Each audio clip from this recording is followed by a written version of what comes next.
Jadwal dan prediksi Sriwijaya FC vs PSPS Riau, Nil Maizar tak gentar hadapi tuan rumah.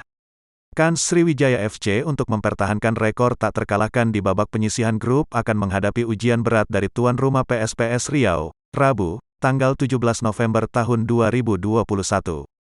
Tim yang dikomandoi Jafri Sastra saat ini sangat membutuhkan poin penuh untuk dapat memastikan satu tempat di babak 8 besar Liga 2.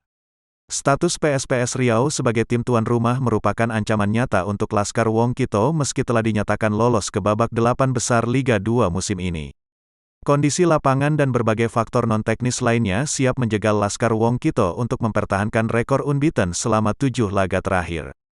Kendati demikian, Laskar Wong Kito tetap akan menampilkan permainan terbaiknya kala meladeni permainan tuan rumah, PSPS Riau pada Rabu nanti. Pelatih Laskar Wong Kito, Nil Maizar juga tak gentar dengan sederet keuntungan yang dimiliki tim lawan. Menghadapi Askar Bertuah, ex-pelatih Semen Padang itu melakukan pembenahan dan evaluasi di berbagai sektor dari area pertahanan hingga urusan serangan. Jangan lupa subscribe, share, komen, dan like ya!